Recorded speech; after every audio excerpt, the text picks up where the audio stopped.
Welcome back to Social Seance Society. My name is Tara, and this week, Jessica and I are joined by Courtland, the co-host of Up All Night, a Horror Anthology Podcast. In this episode, we discuss the nostalgia of 90s Nickelodeon horror, reminisce about beloved memories such as browsing the horror aisle of our local video rental stores, his podcasting journey, and so much more. Millennials, you're going to love this one, so let's get into today's episode. Well, Courtland, thank you so much for joining us today and welcome to Social Seance Society. In case anyone has not heard your voice before or your content may be new to them, can you kind of explain what it is you guys do on the internet for us? Yeah, absolutely. So thank you so much for having me. I have to say, I've been a huge Three Spook Girls fan. I've been doing podcasting. It's going to be 6 years soon. And I think we've been like pretty good friends since we started. I know your podcast is a little bit older than that. So I think I started listening in around the time that you guys started doing the act way back then. Okay. Okay. Yep. Your guys' podcast, it's what I love to listen to when I'm doing like yard work and mowing the yard and shoveling snow and stuff because I live in Michigan. So it's actually snowing literally outside right now. It just started, even though it was 60 degrees earlier this week.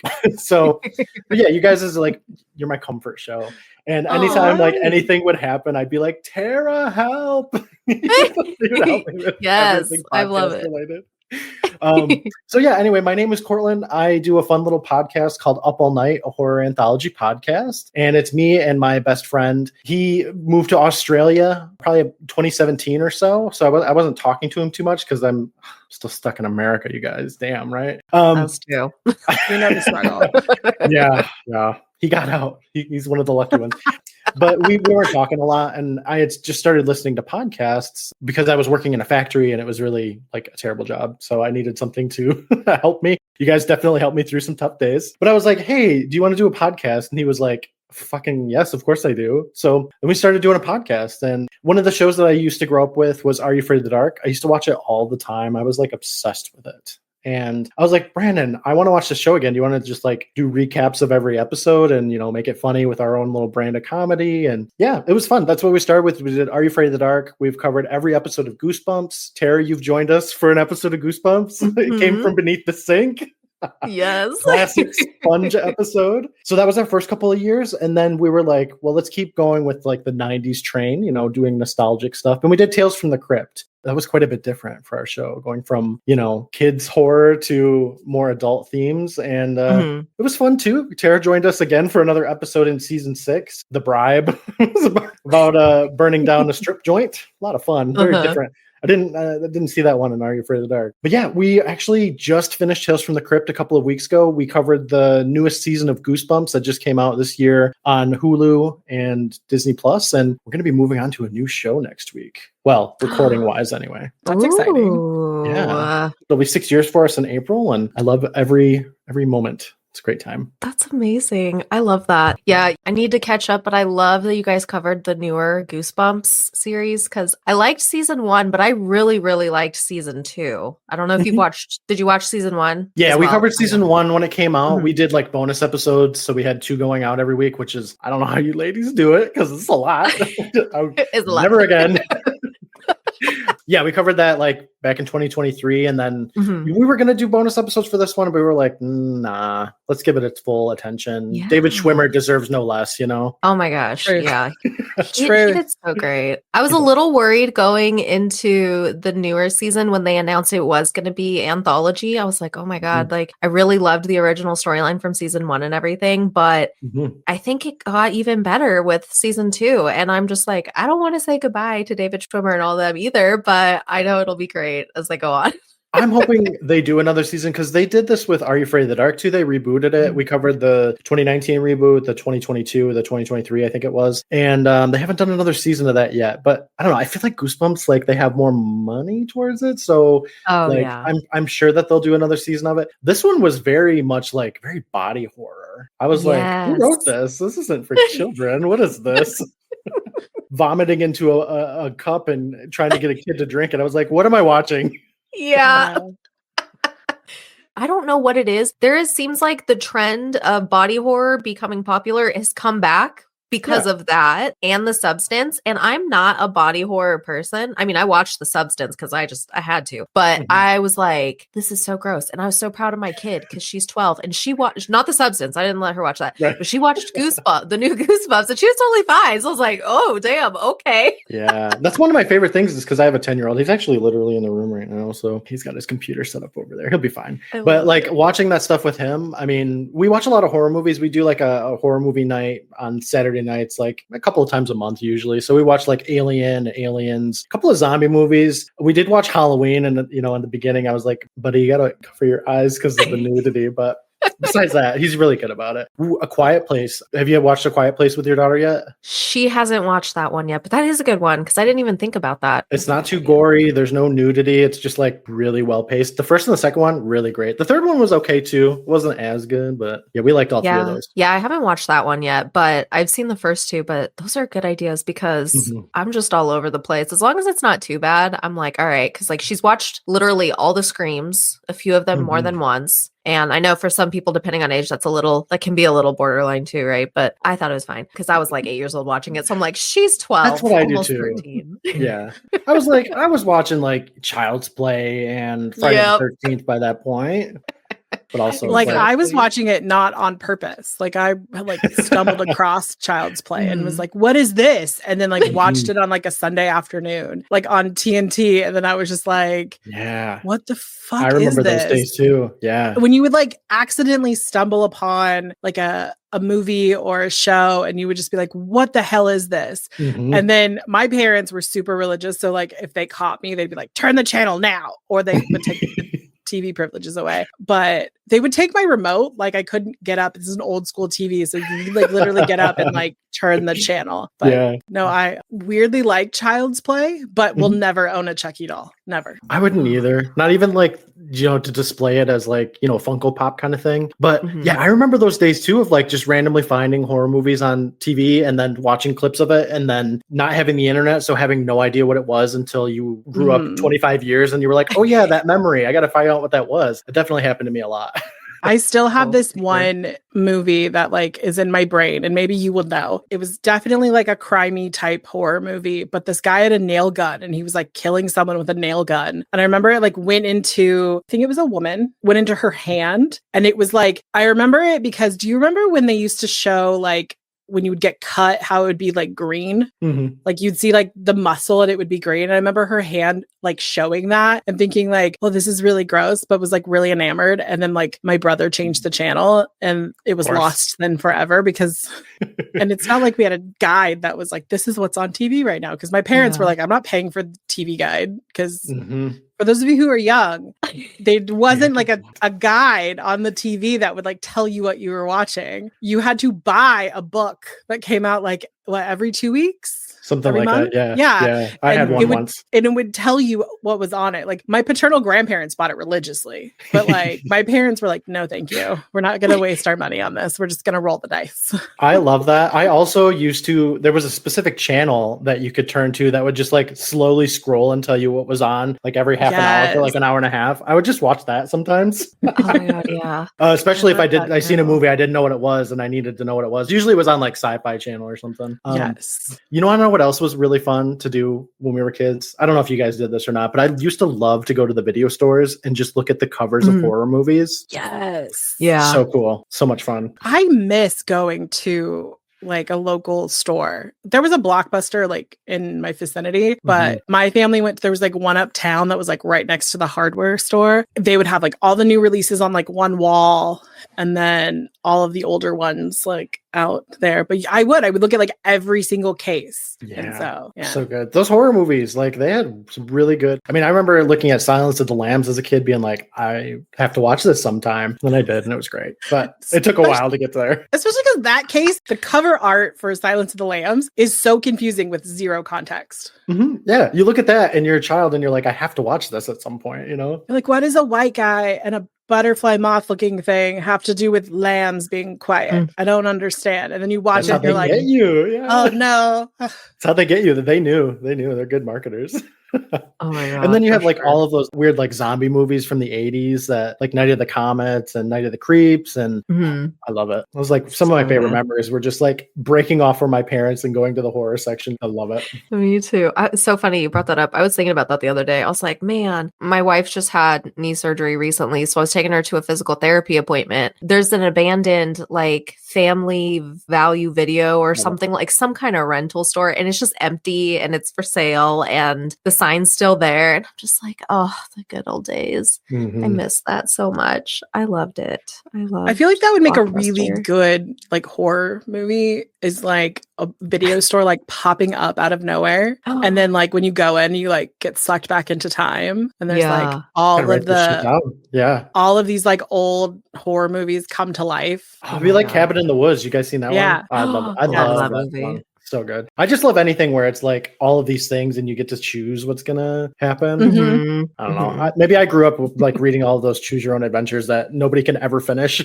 Oh my God. Oh, we love a choose your own adventure. We do them on Patreon often. Tara will help me choose. And there are some where you just get stuck in this loop and you're like, okay, I've done this so many times, and you don't go anywhere. You just kind of end up in like at the top of the stairs. And you're like, why am I stuck at the top of the stairs? Like, where can I go? And it's like, you just realize that someone never finished the project, not published it. That's happened. The only ones I've ever done are going to be like the R.L. Stein Goosebumps ones. And I remember like putting fingers in where like anytime there's more like two choices where you're like, okay, I'm probably going to have to come back here. Let's see what happens. And I'm 99% sure I've never gotten to a good ending. It's always like, you're dead, enjoy. And damn. I think we've only escaped like once.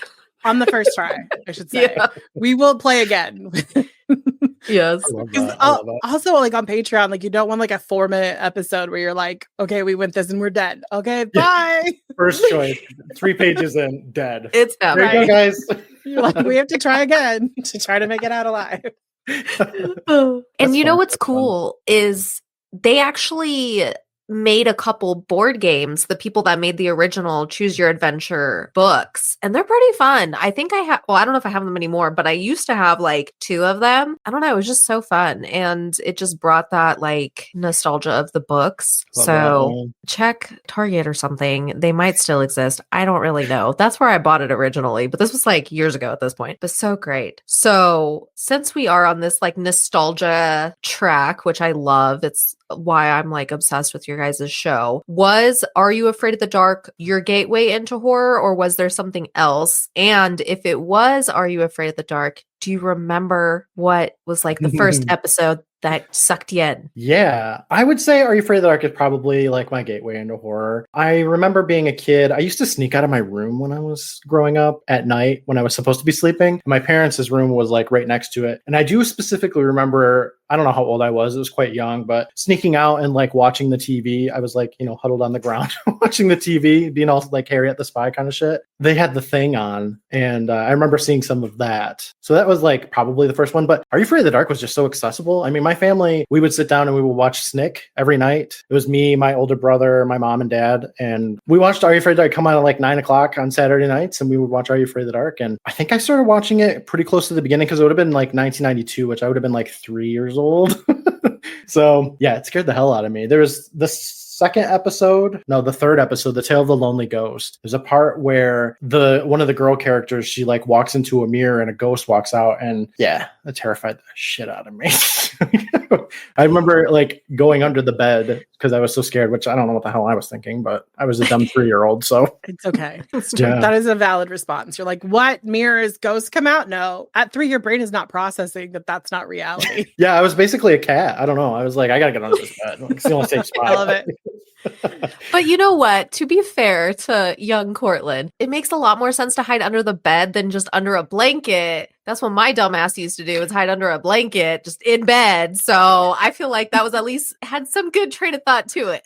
Until like you get to later episodes of Are You Afraid of the Dark and something comes out from under the bed and you're like, oh, damn it. Like I should have known I wasn't safe. That show may be 30 years old, but there's still some episodes that seriously hold up really well today. One of them, it's from season 2, The Tale of the Midnight Madness. Actually, one of the special effects artists on that went on to do Game of Thrones. So yeah, they got some star potential in there. Like Ryan Gosling's in one episode. You got Gilbert Gottfried in there. Nev Campbell. She was in one of the episodes talking about Oh. Scream. Yeah, there's some good stuff in there. A lot of Love good stuff. this. I've been working really hard on our TikTok lately, and I post clips of Are You Afraid of the Dark? So my goal is to eventually post, like, I don't know, every single episode in 7 to 30 second increments until we're done. Oh my God, yeah. Not Love really, that. but yeah, people really like it. You know, I'm just gonna brag about myself here. Like, I posted one. Do it. Yeah. We got Joe Jonas. He used a sound from one of our TikToks. That's amazing. I remember. I was like screaming. I was like, oh my God. It was I love crazy. that. It's so specific, but I love it. Yeah, and then like a week later, I posted another one, and he used that too, and he made a video of himself in drag to the Love it. sound that we posted. Yeah, it was. I was like, I made him a vision. I don't think he ever messaged me, but I was like, Joe, if you want to use anything else, you can free. You can use everything we have, girl. I love this. I love it. Oh my God. So basically, Like- I'm the fifth Jonas brother. It's cool. Forgot about Frankie. Well, I know, because like I made that joke first. I was like, I'm the fourth Jonas brother, and somebody was like, "You idiot! There's 4 of them already." And I was like, "Oh, okay. Well, I gotta adjust that one." Frankie needs to change his Instagram handle. It's not great. I didn't even know he existed. So this is news to me. Yeah, me neither. I'm 36, so like I didn't grow up watching like Jonas Brothers TV show or the Camp Rock. I or didn't anything. either. Not to say you guys did. Like I'm not Oh being yeah, like, no. Yeah. Girls. No, I think it's supposed to be like Frankie the therapist, but it looks like Frankie the rapist. Oh my God.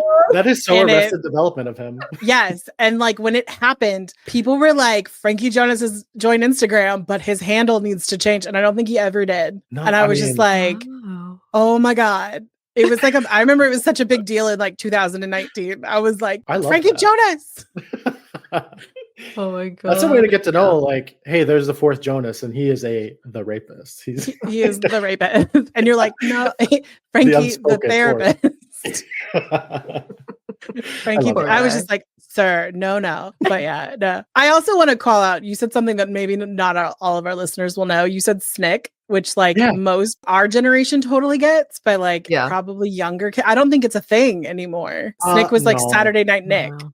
And yeah, Saturday Night Nick. It was kind of like kids' alternative to like Saturday Night Live. There was a lot of shows that came out that were like, you know, Are You Afraid of the Dark? All that, Roundhouse. There were like all of these shows that were specifically for kids, but like kind of did have adult themes to them. Like horror has adult themes in it, but it was made for kids.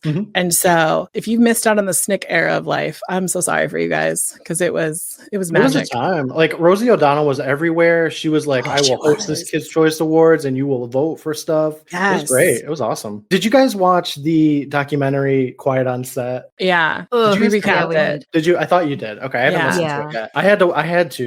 Granted, like DJ McHale and Ned Kendall, they're the ones that made Are You Afraid of the Dark? Like they had nothing to do with that. They were off in Canada doing what they were doing, and they treated the kids all with great respect. I mean, some of these people became really big stars, and they started on Are You Afraid of the Dark kind of thing. And then you have Dan, who must not be named. You know, Shithead. Yeah.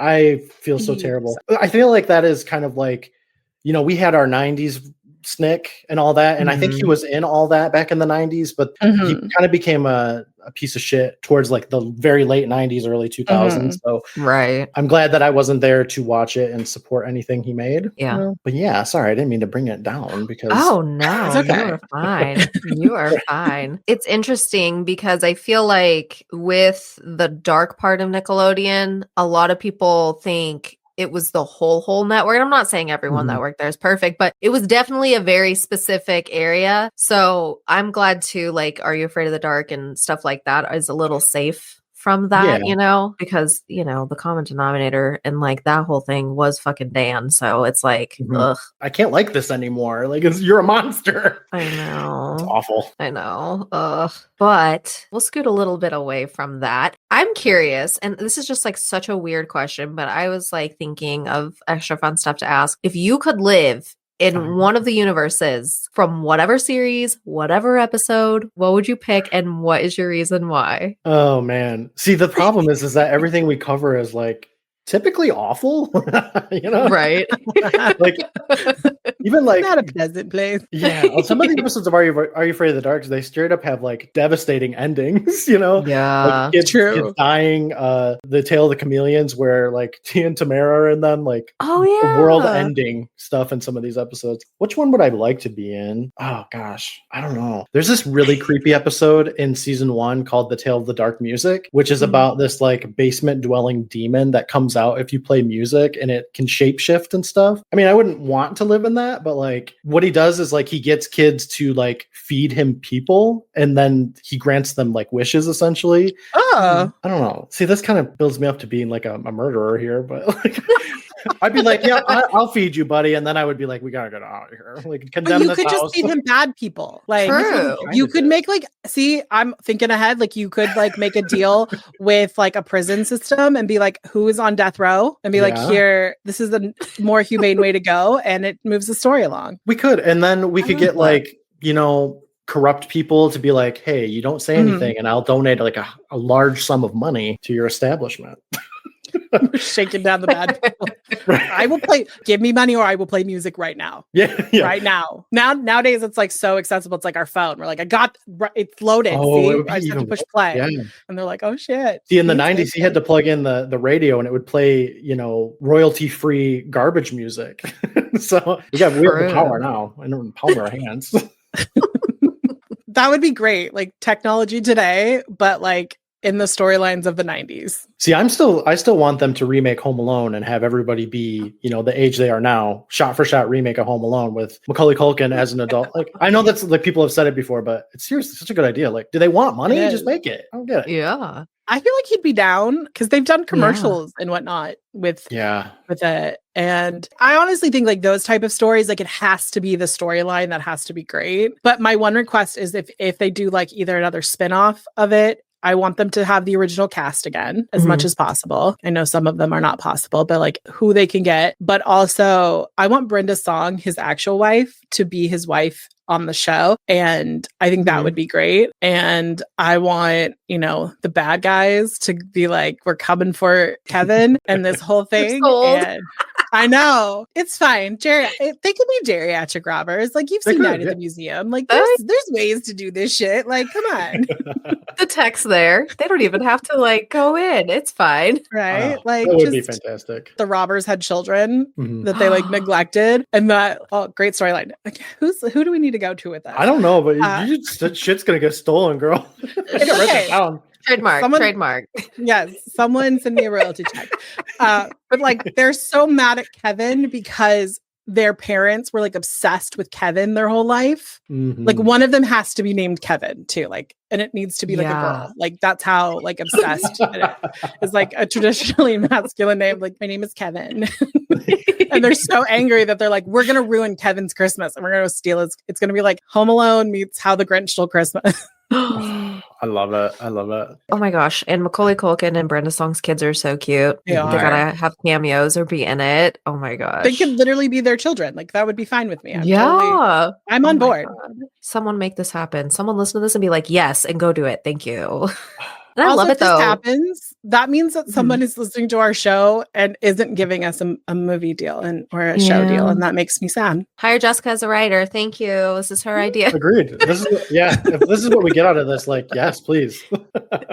We're just gonna bring Courtland on for more like brainstorming activities. It'll be I'll get Joe Jonas on board, you guys. Yes. Yes. Oh my God, perfect. There's a sister, right? Joe Jonas can be married to one of the sisters. Yeah. He could. Yeah. Like the sister that goes to Paris or whatever. Well, they all go to Paris. Well, I feel like the sister who goes to Paris is probably like too old to be married to Joe Jonas. You know what? They're probably all too old to marry Joe Jonas. It's fine. Cougars. Let's say they had another. Could you imagine if the McAllisters had another kid after Kevin? That's irresponsible. So bad. You lost the same child twice. Don't reproduce again.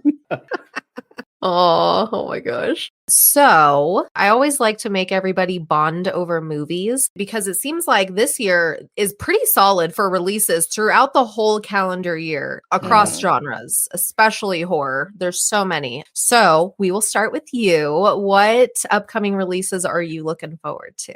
Well, I do have to say there's some weird stuff coming out this year because there's a horror version of Steamboat Willie that's coming out. There's Yes. I'm so excited. Trailer. Why though? It's only like an 11-minute short cartoon. I know it's just out because like it became like public domain or whatever. Like you got to jump on it. Same with Winnie the Pooh. There's a third Winnie the Pooh horror movie coming out this year. I didn't know they made a second one. I didn't either. I missed it. What happened to two? I don't know. Oh my God, is it called Winnie the Pooh and Tiglet and Piglet too? Like Tiglet? You know, like the rhyme. I think it was like the first one was like Blood and Honey. I think this is just like boring like Winnie the Pooh Blood and Honey 3 or some bullshit.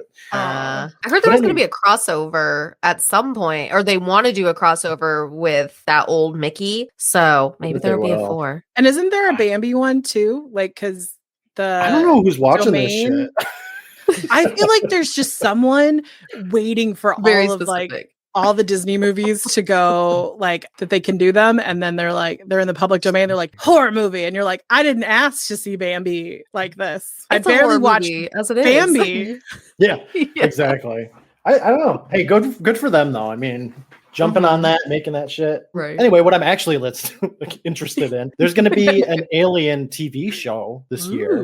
Did you guys happen to see Alien Romulus that came out last year? I haven't. I don't think so. I think it's on Hulu now. That one. I don't know if it's going to be based on that one or not, but like Alien Romulus takes place in between Alien 1 and 2 because there's, like a 50-year gap between those. I took my son to see it. It was the first horror movie that we went to theaters to see. It was really good. I like it a lot. I'm looking forward to it. Alien is a really good movie to watch if you have kids that are interested in getting into horror because there's no boobies for the most part. I think there's like one movie that has some boobs. There's no sex. It's relatively safe. The gore is under control. I mean, the aliens literally look like penises, but like besides that, so I'm looking forward to seeing what they're going to do with the TV series because I mean, there was the Screen TV series. Did you guys watch like the Chucky TV series or anything like that? I watched bits and pieces of it. It was good. It was really good. I think it got canceled, so I guess it wasn't great, but like I watched the 3 seasons. I thought it was good. Tom Mancini. I love it because it has like its continuity is still the same as it was back in like 1988. So it's like literally the same story. Keep going. Like props to him. Great job. Aside from that, finally, a new Final Destination movie is coming out. Like the last one was like 2011. I'm like, guys, what? Tara and I saw that together too. We did. Oh my God, we did that last one. It's so good. They did like I don't want to spoil anything, but I love that the 5th movie was actually like a prequel to the first one. Like genius. And then they're just like done. We're done. I'm like, guys, what? Like ride this high. You got more movies to make. And I don't even particularly like love Final Destination movies. I just love the ideas behind it, how creative they are. That's my favorite thing about horror is how creative you can get with it. So like I expect some good things out of the next Final Destination. Same. I'm gonna be so I think mad. Final Destination traumatized so many people of our generation where it's like, I mean, if you ask someone like older, like in an older generation, like, would you be behind a logging truck? Someone may be like, no. A lot of them will be like, it's fine, whatever. But like our generation is like, I will switch lanes and I will speed around in snow to get away from it because fuck that logging truck. And I had a moment where like escalators, I was like, fuck this thing. The escalators. And I don't want to hear the people who were like, it could happen. Fuck you. Shit happens. And it's me. And Tara knows this. I have the worst luck of anyone. Like it would happen to me. Like, no. I hear you, girl. I'm the same way. Very unlucky. Like I've never been on an airplane before, and I don't want to blame it all on Final Destination, but I could blame it on like partial Final Destination. Go for sure. I could. Especially like, now. Oh God, yes. Yeah. This is a lot of Final Destination shit happening here in America, you guys. Yep.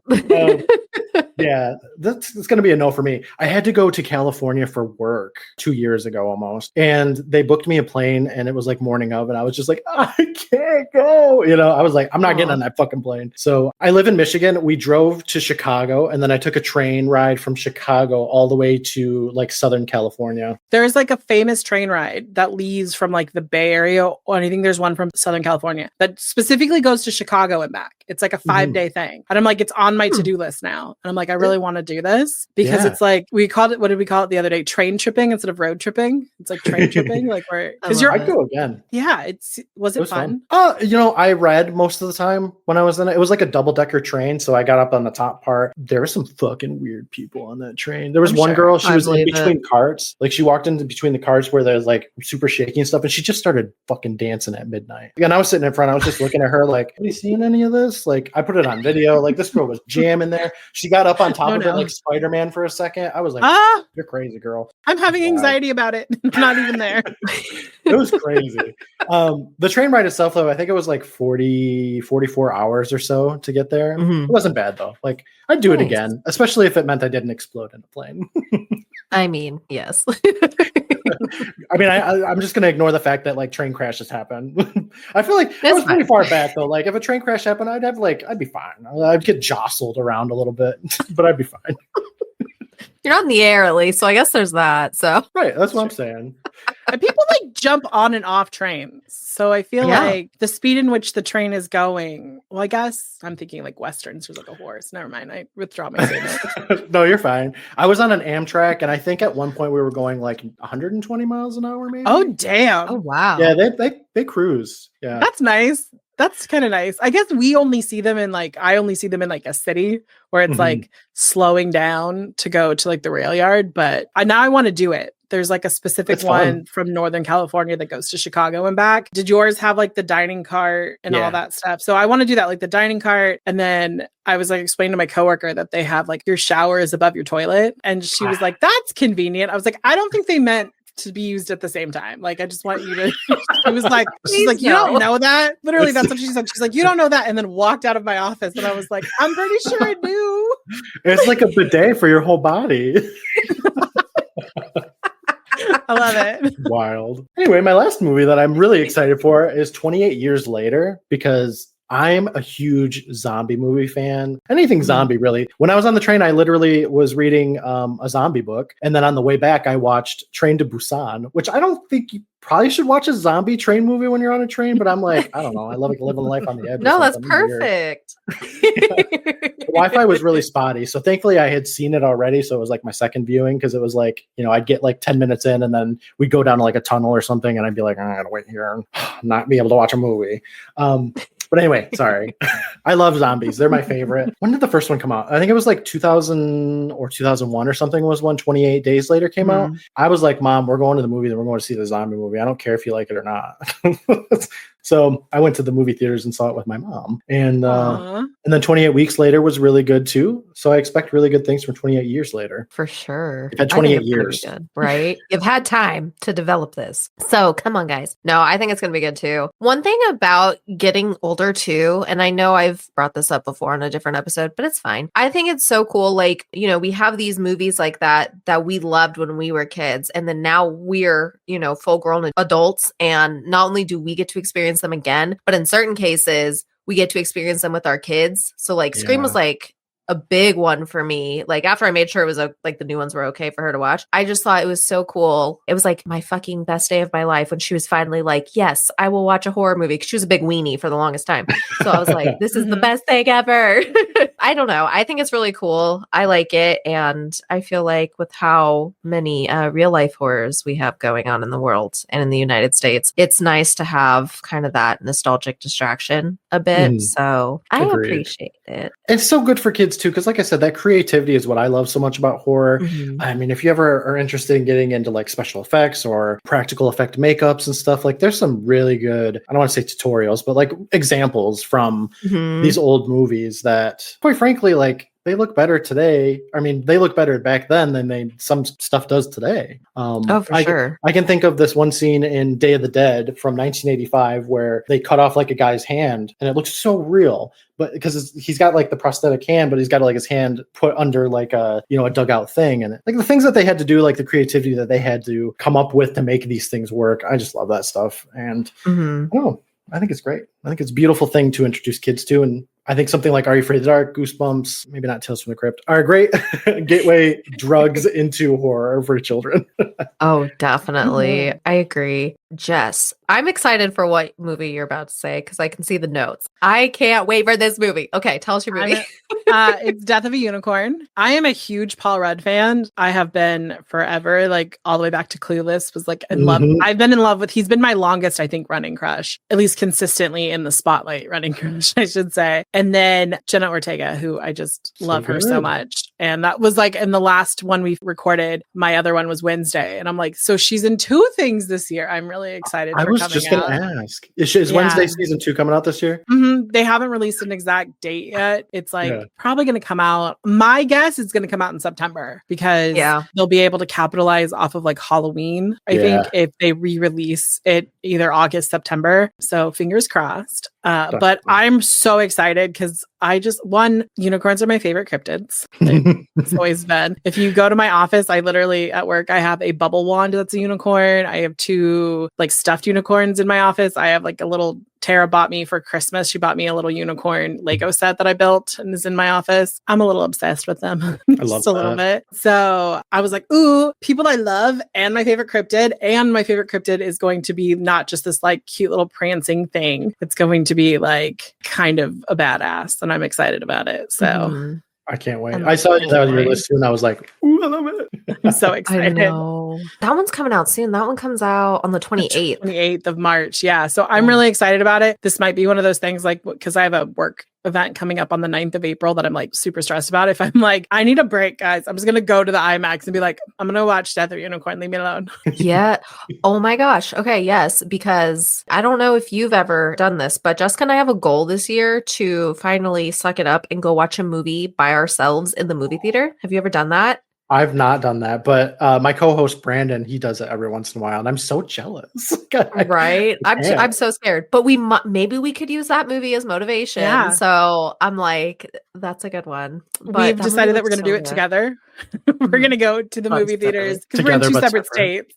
Yes. So we're like, we're going to go to the same movie around the same time and watch it and then like talk about it after. And for me, it's like, it's something I'm always jealous of people who are like, oh my God, I love this. Like we were talking about it with Shelby from Scare You to Sleep and she's like, oh, I love it. It's like the greatest. And I'm like, I am just so afraid of going and people being like, why the fuck is this loser by herself? Like sitting, that's like where my brain goes. No one cares. That's and I'm like, no. And it's like, I tell myself like, no one cares. Like no one. And if they're looking at you like, why the fuck are you by yourself? I should just start shouting at people because I don't like people. People suck, especially ones that judge people for going to the movie theaters by themselves. Fuck off. But and it's like something like I've even talked about this with my therapist. Like this is a big deal for me because like it was something that like I've always done in a relationship. Like you go to the movies with your significant other or like a friend. And so one of my really good friends who lives here, movie theaters kind of like trigger her anxiety. So she's like, I so do them. So I'm like, but like you're my only friend that I would go to the movies.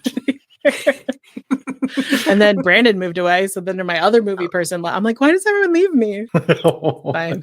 Because he got a great job. Just a sign. It's a sign to do it, to finally make it the year that you do it. I will. I love it. It's on my to-do list for the year for sure. I'll do it with you guys. Solidarity. Yes. You can't go with anyone else. You have to go by yourself, but we're all going to go to the same movie. Yes. I'll make Brandon do it too. Yes. I love this. Okay, perfect. We will pick a movie. Courtland will be back, guys. We will pick one. Okay. So my movie also comes out the same day. It comes out March 28th. And at first, I don't want anyone to like get mad at me, but I wasn't sure if this was going to be like an actual scary movie or a satire movie because of the poster, but it's a real horror movie. It's called The Woman in the Yard. And the reason I thought it was satire for 2 seconds was because like somebody made a meme and was like, damn, I have so much respect for a ghost that brings a damn chair to come haunt you because who the fuck wants to stand? Oh my God. I'm looking at it right now. I know what you mean. Like she looks like she's just like, I'm here. I'm in your yard. And the way that some of the trailer is cut, that you're kind of like, is this going to be scary or is this going to just be like slightly funny? Yeah. So for anyone who hasn't known, I grabbed the synopsis real quick. I'm just going to read it. So like, this is like, yes, this probably has a lot of depth to it. And I actually am really looking forward to it. So it says that Ramona becomes crippled by grief after her husband dies in a car accident, leaving her to care for her 2 children alone in their rural rural farmhouse. Her sadness soon turns to fear when a spectral woman in black appears in her front lawn, warning her, "Today's the day." As the mysterious figure creeps closer and closer to the house, Ramona realizes she must protect her children from the evil woman who simply won't leave them alone. And that was like the other thing too, because it also gave me It Follows vibes. For some reason, I found that movie so fucking funny, just how it was. So it's probably not supposed to be funny, but I probably will still think it's funny. You know, speaking of It Follows, don't you just want one of those weird ass clamshell like things that they were on? The e-reader thing? Yeah. Yes, I was like, I don't know what the hell that is. I'm sure it doesn't exist, but like, I want one. I think about that little e-reader every so often. I'm not even going to lie. Yes, I thought that was the coolest thing. That was like the one thing that stood out from that movie to me, even back then. But thank you so much for joining us this week. So everyone can find you and check out your show. Can you let them know your handles and all of that good stuff? Yes, absolutely. So I just want to say thank you so much again. Like, this was a dream come true to meet you, Jess and Tara. I know you've been on our podcast a couple of times already. Can't wait to have you back on. We're doing R.L. Stein's Haunting Hour next, so I'll be in touch with you to get you on an episode for that one. So yeah, anyway, you can find us. We are Up All Night, a horror anthology podcast. So we are on Spotify, Apple Podcasts. We actually have all of our episodes up on YouTube because Spotify does this fun thing where you can just like throw all of your shit on YouTube and you don't have to do anything. And I was like, why not? So we're on YouTube. I have been working pretty hard on our TikTok lately. So if you ever want to see some clips from Are You Afraid of the Dark and Goosebumps and Tales from the Crypt and shit, we're at Private Island Presents on there. So like when we made our podcast, we were like, oh, we have to have a brand, you know? So we went with Private Island Presents. Who knew naming a podcast was going to be so difficult, you guys? And then you have to like have all of your social medias and stuff like share shit. It's wild. We're aware. We've named two. It's a hard thing, honestly. Like, it's like you have this idea for a podcast. Now, what do you call it? And then you're just like stuck. And you sit there and you're like, oh, it's going to be this. And then, you know, all of the socials for that are just taken already because, you know, the internet's been out for 25 years, 30 years. It's rough. It's a rough time. Most of the time I do actually post on Blue Sky. So that's kind of like a nice alternative and newer social media that we've been on. We're at Up All Night Podcast on there, as well as on Instagram. We do post on there every once in a while. I'm probably most active on TikTok lately, just because I feel like TikTok is nice. They like actually promote your stuff and show it to people, whereas, you know, Instagram doesn't. We've been stuck at 1,000 followers on Instagram for like fucking 5 years. I don't know what the hell goes on over there, but TikTok, it's a black hole. It's so dumb. I fucking hate it. I hate social media. Anyway, yeah, follow us on social media. I love it so much. I love your guys' Facebook page though. Like, you guys get some people and they're chatting there and I'm like, you go girls. I love this. So I'm actually in your group and I don't post much, but I definitely lurk because that's what I do on Facebook. You comment from time to time and it like throws me because I'll be like, why did, because it'll just be like this like pop up into a comment and I'll be like, why does this name sound familiar? And then I'll be like, Tara, who's this person? And she'll be like, you know, from the Up All Night podcast. I was like, oh, okay. And so it's like, you know, and then 6 months later we'll repeat the process. Yeah, I love your guys' group and I don't know, I love all your stuff. I definitely check out the Spooky Sleuth TikToks and everything when you post those. And oh, thanks. Yeah, I'm a big fan. Like, I'm a really big Spruce Spook Girls fan. What can I say? Aw, thank you. Yeah, my pleasure. Thanks again so much for having me on. I really appreciate it. It's a lot of fun. Of course. All right, guys. So all of the links will be in the show notes. Absolutely check everything out. Go follow them on TikTok, all of that good stuff. And with that, we will go ahead and close out this week's session and we will see you next week for a Hot Topics episode. Bye, guys. Toodles. Bye.